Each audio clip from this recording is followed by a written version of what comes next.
The wind howled like a wild animal. Snow swirled in the air, thick and fast, covering everything in white. The planet was colder than anything Jake Carter had ever felt. His boots sank into the snow with every step, and the storm made it almost impossible to see more than a few feet ahead. Jake's hands shook as he tapped the screen of his wrist scanner. A small blinking light appeared. Life signs, 2 of them. Weak, but still there. He narrowed his eyes. In the middle of nowhere? That didn't make sense. Could be animals, he muttered to himself. But deep inside, he didn't believe it. His ship had crashed 3 days ago. A power failure mid-flight, followed by a hard landing on this icy wasteland. He had enough supplies for a week maybe, but the temperature kept dropping. And now, this mysterious signal showing something alive. In the middle of the storm, he followed the signal, step by heavy step, until the scanner led him to a crack in the rocky hillside. It looked like the entrance to a cave, half covered by snow and ice. Jake pulled out his flashlight and crawled inside. The air in the cave was still cold, but not as brutal as outside. The beam of his flashlight danced across the walls. Then, in the far corner, he saw them, 2 shapes, huddled together.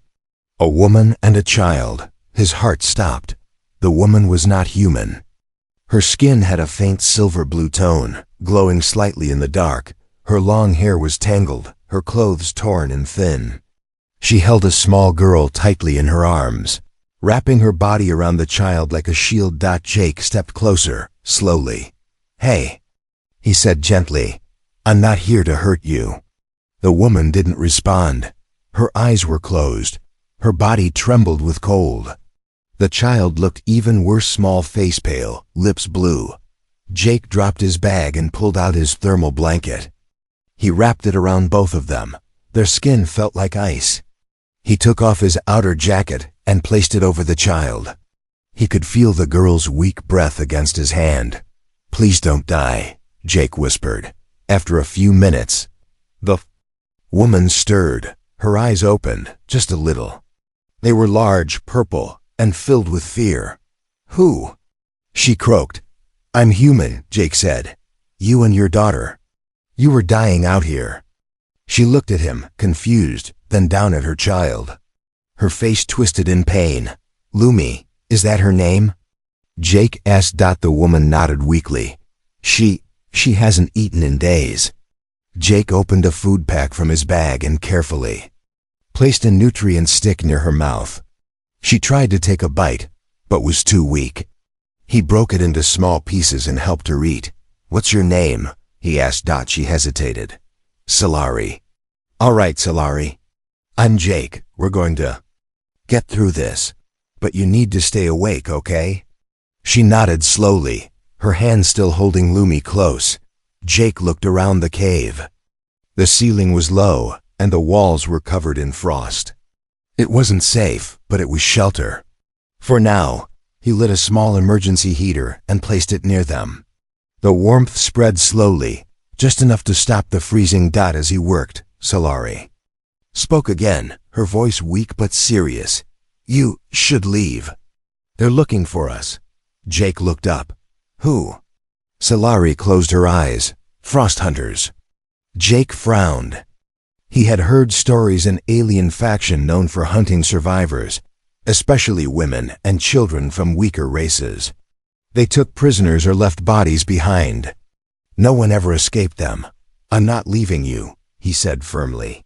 "You'll die," she whispered. "I've faced worse," Jake replied, checking the battery of his heater. "I'm not letting a mother and her child freeze to death." For the first time, a small tear slipped down Solari's cheek. Maybe from the cold. Maybe from something deeper. The girl, Lumi, moved slightly and let out a soft whimper. She was alive but barely. Jake sat next to them, wrapping his arms around both. He pulled another blanket from his bag and covered all 3. Outside, the wind screamed like a monster. Inside, Jake whispered, "We'll make it through this." But even as he spoke, something deep in the storm began to move. Heavy footsteps slow. Careful, and not far from the cave. Jake froze. Solari's eyes snapped open. Her lips trembled as she whispered in fear, "They found us." The wind outside the cave had quieted, but only for a moment. Jake sat still, his arms tight around Solari and Lumi, his ears focused. The sound wasn't the wind.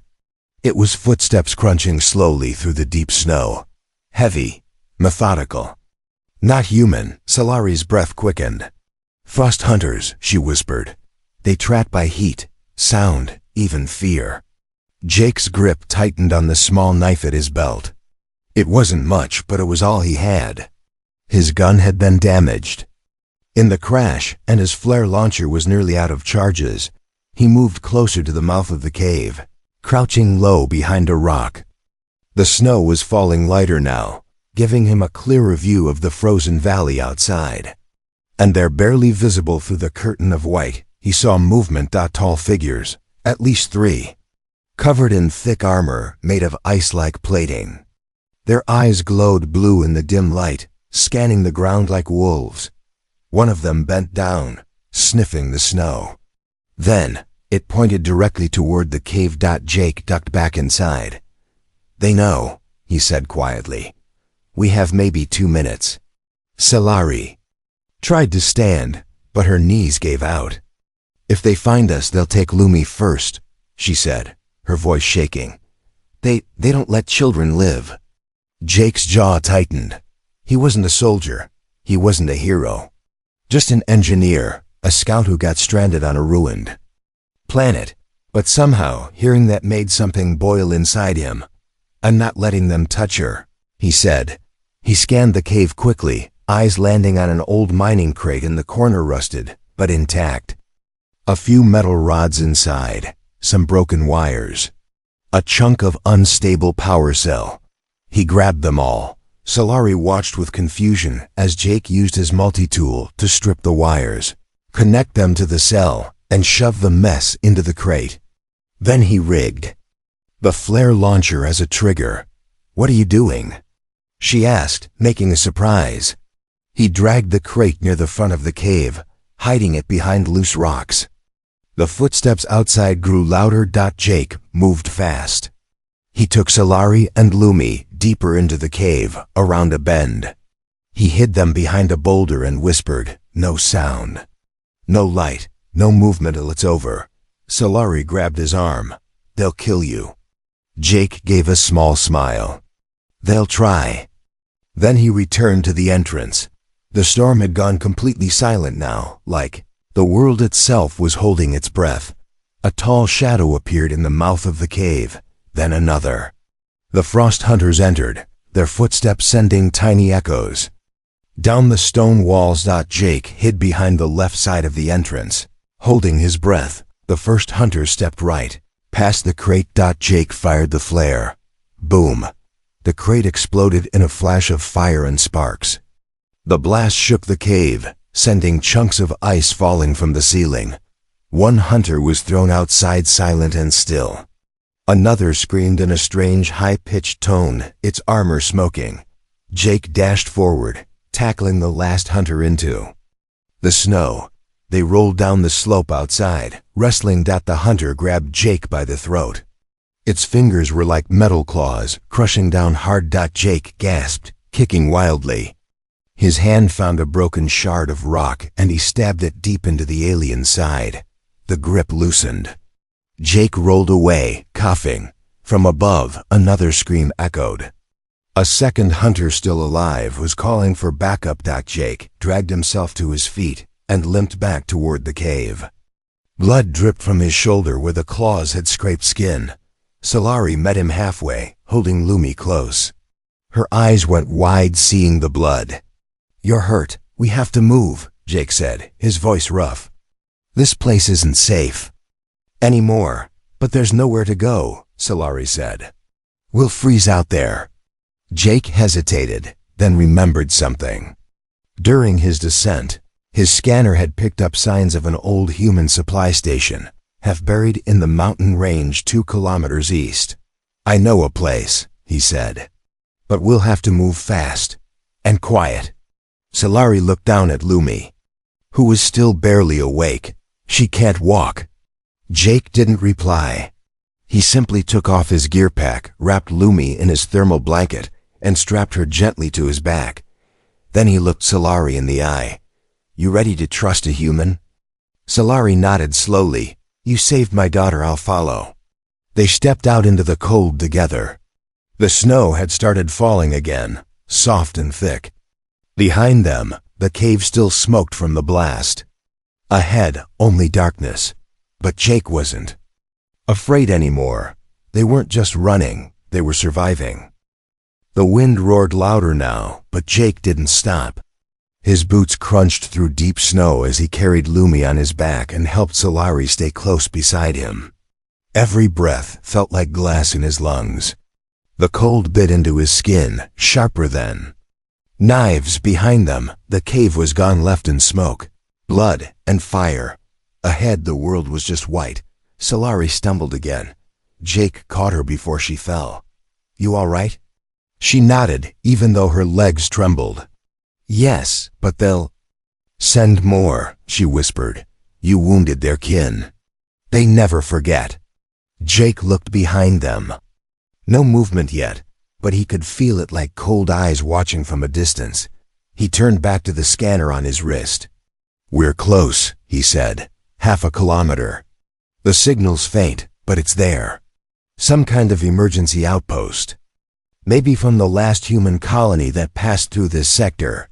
Solari said nothing, only gripped his arm tighter as they climbed a narrow ridge. At the top, Jake stopped and pointed. Below, half buried in snow and rock, was a metal door, rusted and dented. "Part of a shelter human made. Real, we found it," he said, breathing hard. "Now let's hope the door opens." They rushed down the slope. Jake cleared snow from the panel and pressed the manual override. The light blinked red. Solari looked nervous. "They're near. I feel it." Jake pulled off a small power cell from his gear and yanked 2 wires from the panel. "I don't care if this thing melts. Just work," he muttered. Sparks flew. Then click. The metal door hissed and opened slightly, just enough for them to squeeze through. Inside, it was dark and silent. Jake slammed the door behind them and locked it. The shelter smelled of old metal, dust, and oil. Rusty walls surrounded them. There were broken crates, empty rations, and scattered gear. But most importantly, heat. A small backup power core still worked, humming softly in the corner. Lumi whimpered as the warmth reached her frozen skin. Jake took her off his back and wrapped her in another blanket. Solari knelt beside her daughter, tears silently rolling down her face. "Thank you," she whispered. Jake stepped back, rubbing his bruised shoulder. "We're not safe yet. They're going to track us here." Solari stood up. "They don't stop until all survivors are ashes." Jake walked over to the locker. Wall and pried one open with a broken crowbar. Inside, an old human rifle. Half the barrel was cracked, but the rest looked usable. He grinned. "Guess I'm not empty-handed anymore." Solari tilted her head, watching him. "You fight like a soldier, but you say you're not." Jake chuckled. "I was an engineer. Fixed engines, ran diagnostics, argued with AI. Never thought I'd be fighting monsters in the snow." Solari walked closer. "Why did you help us?" "We are not your kind." Jake's eyes grew serious. "Because no one deserves to die like that. Not in silence, not with a child in their arms." She stared at him, stunned. "Your people?" "They said humans were cruel," she said quietly. "But you—" Suddenly, the walls vibrated. A heavy thud echoed outside. Jake ran to the wall monitor and peered through the icy glass. 2 frost hunters stood in the snow. One held a scanning device. The other was loading a weapon. "They found us," Jake said. Solari's breath caught. "What do we do?" Jake grabbed the rifle. "We hold them off. Just long enough." "Long enough for what?" "For them to realize humans don't run." He opened the small top hatch and climbed up to the roof. Snow hit his face again, but now he had fire in his chest. The frost hunters turned as he stood on the metal shell of the shelter, rifle raised. They didn't hesitate. They fired first. Jake dropped and rolled, avoiding the first blast. He returned fire.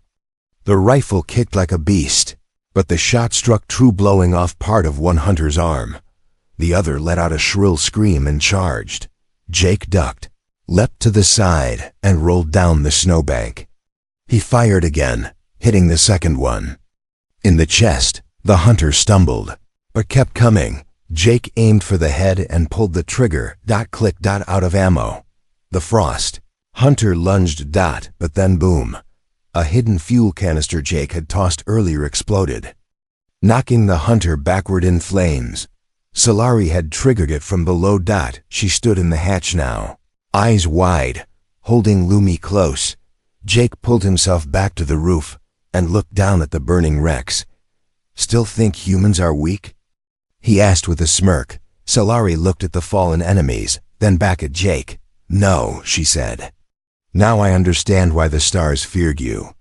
Asterisk. The storm outside had vanished, but inside the shelter, another storm had begun.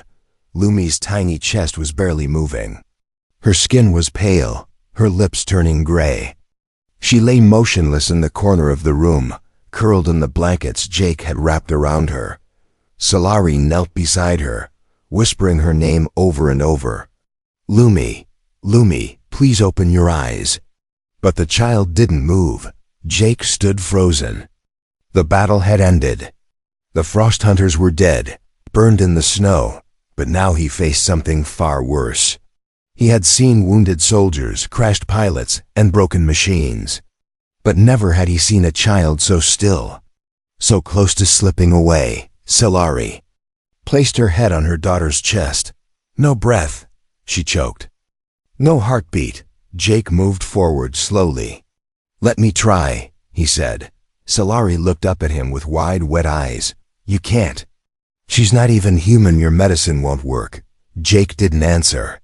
He dropped to his knees and gently laid Lumi flat on the floor. Life is life, he said. I'm going to try anyway. He checked her pulse, weak, almost gone. He tilted her small head back, placed 2 fingers under her chin, and began CPR, something he hadn't done in years. He breathed into her mouth, pressed on her chest, and counted in his mind. Solari couldn't watch.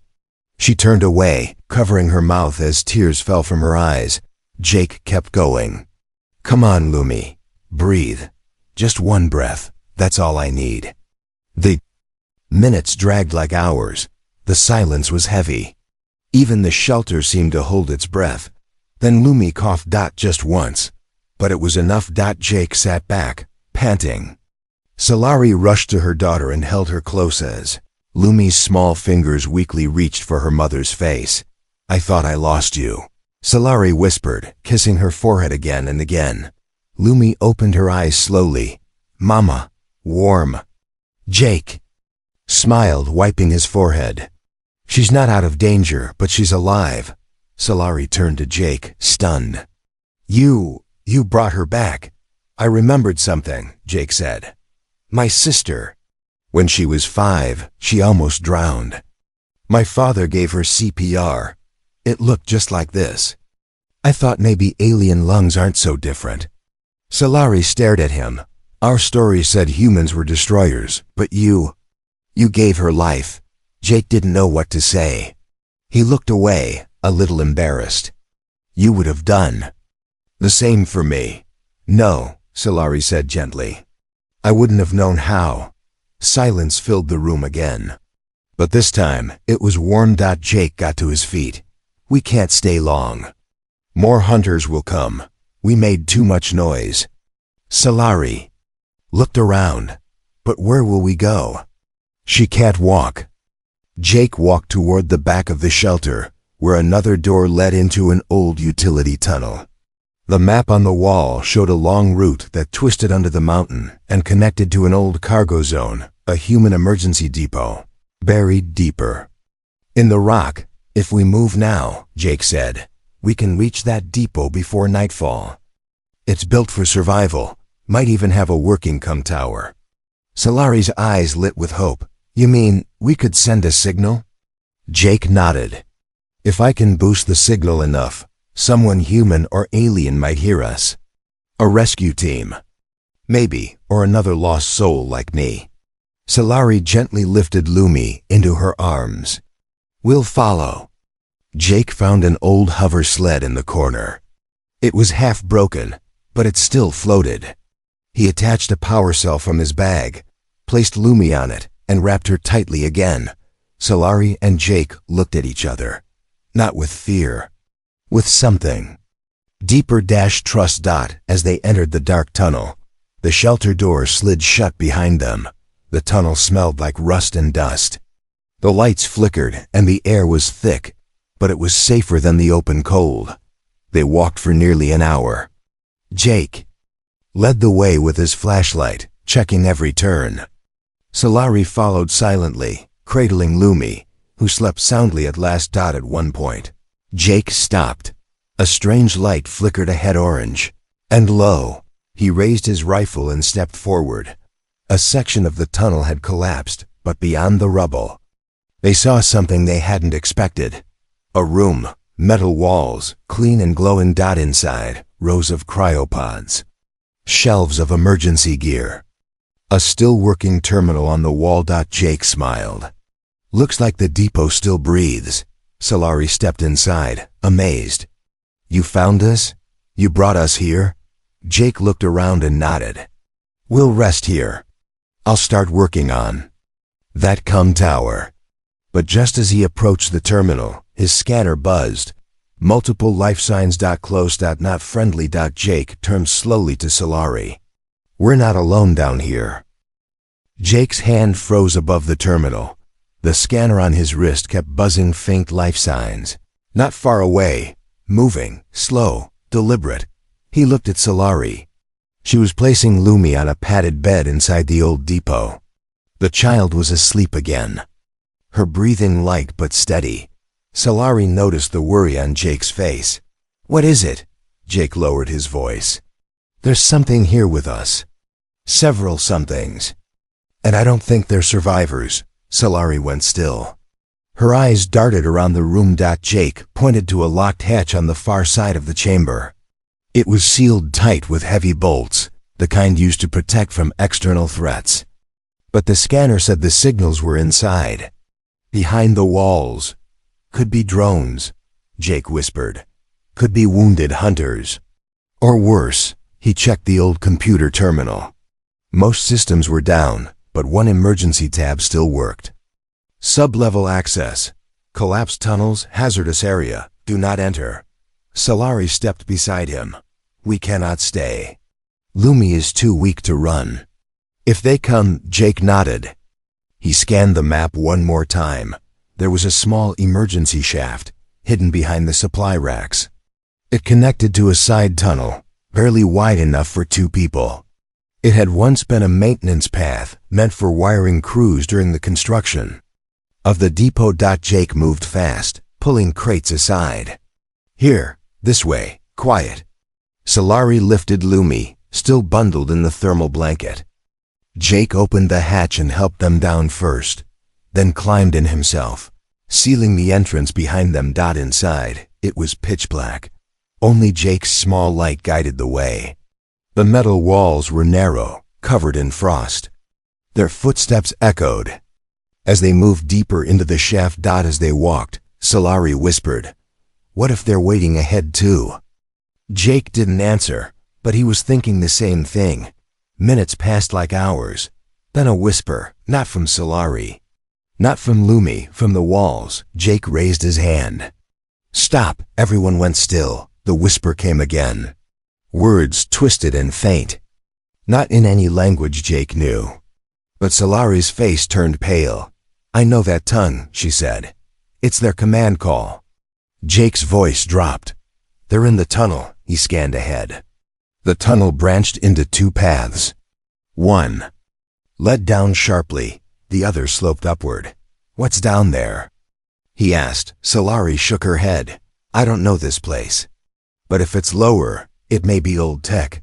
Cold rooms, broken systems. Jake chose the lower tunnel. It was risky, but safer than walking toward water or whatever was whispering. Moved faster now. The lower tunnel grew colder with every step. Ice lined the walls. Jake's light flickered once. Then again, and then it died. Darkness swallowed them whole. Lumi whimpered softly. Jake knelt and checked her quickly. Still breathing. She's okay. Solari clutched her tighter. I hear them, behind us. Jake reached into his bag and pulled out his last flare. He cracked it. The tunnel lit up in red. Firelight revealing what lay ahead. A huge frozen door. Half open. Beyond it a strange room. Machinery, screens. A massive crystal in the center pulsing faintly with light. Solari gasped. That's not human. Jake moved toward it. The walls were covered in alien markings. Symbols he didn't understand. But the crystal glowed brighter as he approached, and the whispering stopped. Solari stepped in behind him. It's ancient tech, very old. My people called them the sleepers, machines buried long ago by races we never met. Jake looked around. You think it's alive? I think it's watching. He placed a hand on the edge of the platform where the crystal sat. Suddenly, light spread across the room, soft blue patterns tracing the walls. The machines began to hum. A voice filled the air, not words, but thoughts, clear, deep. Human touch detected. System awakening. Purpose, shelter. Defense, protection. Jake stepped back. Solari stared at him. It's responding to you.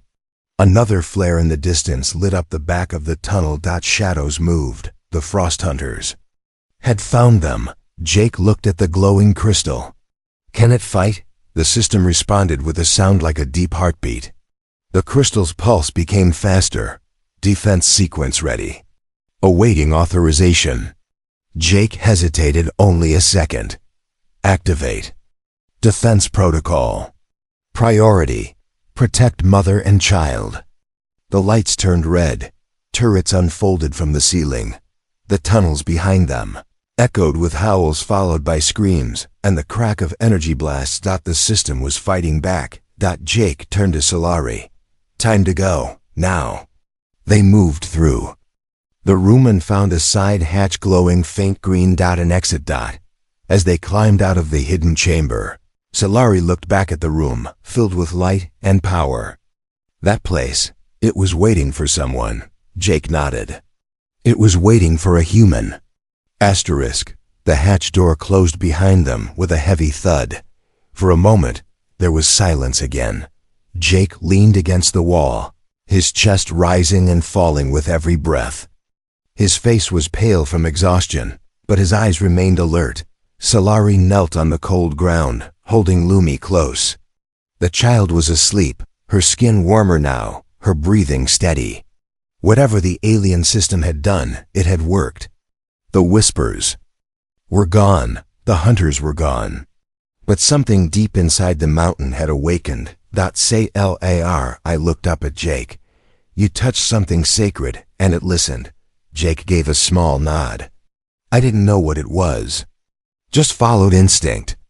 She stood slowly, still holding Lumi. It wasn't just a machine. It knew you. Jake turned toward the corridor ahead. The walls here were smoother, brighter, less ruined than the tunnels above. He walked forward carefully, shining his small light along the floor. Then he stopped. There were carvings, ancient markings etched into the wall, some human-looking, others completely foreign. Symbols of stars, ships, and hands reaching out toward one another. Solari stepped beside him, her eyes wide. This isn't just a shelter. It's a sanctuary. Jake brushed his fingers over a faded symbol. A human hand, and next to it, a hand with 4 fingers like Solari's, I think. He whispered, We've been here before. Solari's brows furrowed. Humans? Jake nodded. Long before we thought we went to space. Maybe we already had. They kept walking. At the end of the corridor, they entered a large chamber. Inside was something unexpected, a suspended platform surrounded by columns of light.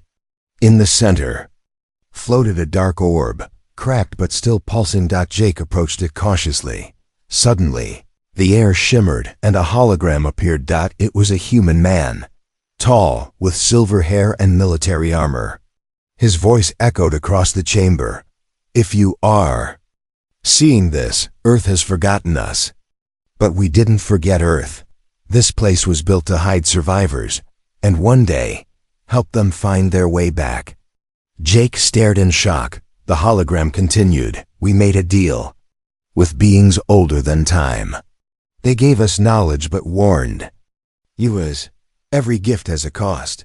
Solari listened. Her eyes locked on the ghostly figure. "The Frost Hunters were the cost," the man said. "Born from broken trust. They hunt all who carry the old marks. If you found this place, you are part of the answer." The hologram faded. Jake stood still. This changes everything." Solari turned to him. "Your people were here before mine even knew how to sail the stars." Jake sat on a bench near the orb. His voice was low. "And they left warnings we never heard." Solari looked down at Lumi. "Then maybe it was not chance that brought you to us. Maybe the stars chose you." Jake gave a tired smile. "Or maybe I was just the idiot who didn't give up." Suddenly, the platform shifted. A metal drawer slid open near the orb. Inside, an object wrapped in cloth. Jake picked it up and carefully unwrapped it.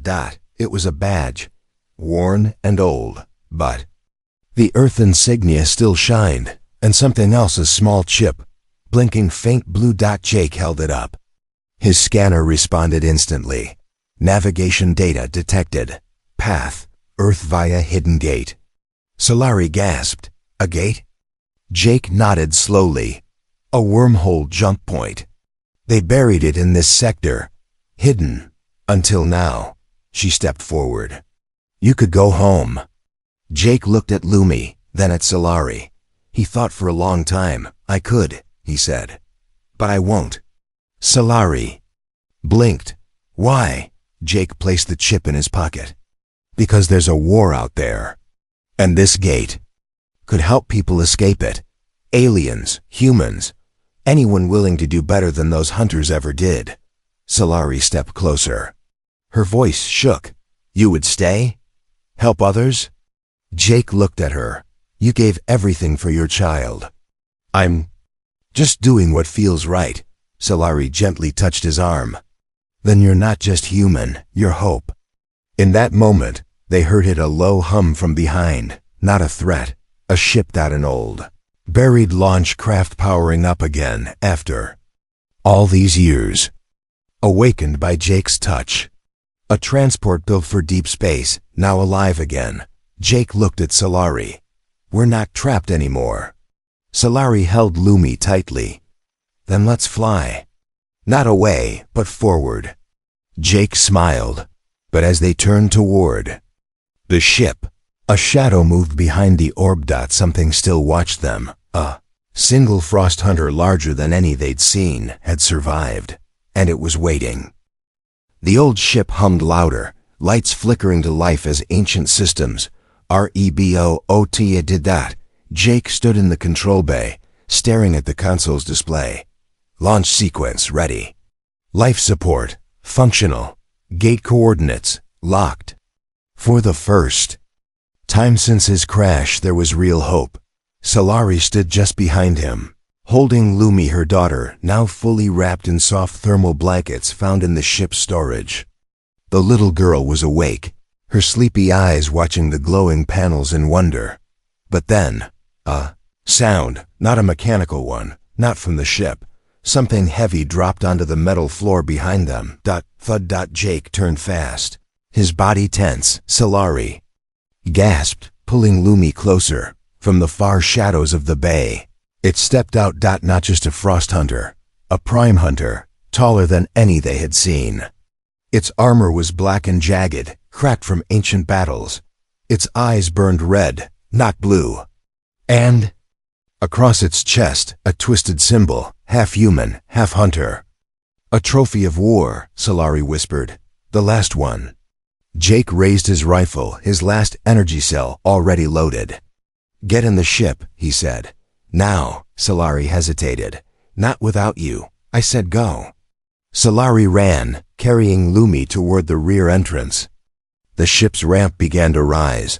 The hunter didn't chase Dot, it walked forward slow, confident. Its voice rang deep and distorted.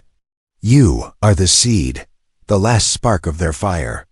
Jake stepped between the hunter and the ship, rifle pointed. You talk now? Funny, your friends only screamed when they burned. The hunter didn't flinch. I do not scream, I end. It raised a weapon, something ancient, fused into its arm. Glowing runes began to light. Jake fired first. The shot hit the hunter in the shoulder. Sparks flew, but it didn't stop. Jake ran left, diving behind a broken crate as the hunter's weapon fired. A beam of blue heat scorched the wall where Jake had just been. The rifle was done overheated, and dead. Jake tossed it aside and looked around. Nothing left but scraps. No more power cells. No more weapons. Just his fists. The hunter stalked forward, speaking again. This world ends today. Like the others, burned, buried, forgotten. Jake stood tall, unarmed. Then why are you still chasing us? If you've won, why are you scared of a broken human? The hunter paused. Jake took one slow step forward. I know what you're afraid of, Jake said, voice calm now. It's not me, it's her. He pointed toward the ship. An alien child who carries peace in her veins. A mother who still trusts. A human who didn't run. That's what you hate. That's what your kind could never destroy. The hunter screamed, not with fear, but rage, and charged. Jake waited until the last second, then rolled under its arm, grabbing a piece of sharp debris from the floor. As the hunter turned, Jake leapt. He plunged the metal shard into a crack in its neck, where the armor had split. Years ago. The beast staggered. Jake was thrown off hard, landing on his back with a grunt. The hunter fell to one knee, sparks shooting from its armor. Jake crawled toward the launch console, his hand just inches from the final lever. The hunter raised its blade arm. One last time. Jake didn't look back. He smiled and slammed the lever down.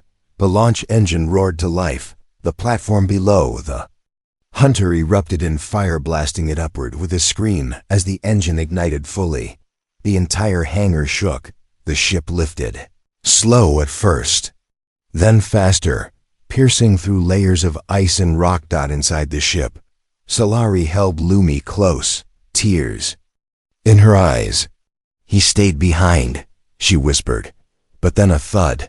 The inner door opened. Jake stumbled in, covered in soot, coughing but alive. Solari rushed to him. You made it. Jake gave a tired smile. That thing's dead, I hope. He sat beside Lumi, who smiled and reached for his hand. Jake squeezed it gently. The stars outside grew brighter. They had cleared the mountain. The gate awaited. Jake stood and moved to the console. The path to Earth was ready. But behind them was a world full of others, hiding, suffering, like Solari once did. He looked back at her. We could go home, he said. Or we could send ships back, rescue others, build something better. Solari nodded. Then we go forward, together. Jake entered a new path, one not to Earth, but towards scattered colonies, places forgotten by war. Places where hope still hid in caves. And from that day on, the story of a single human who saved a freezing alien woman and her child spread across the stars, not because he fought like a soldier, but because he stayed when no one else did, because he believed. And that made all the difference.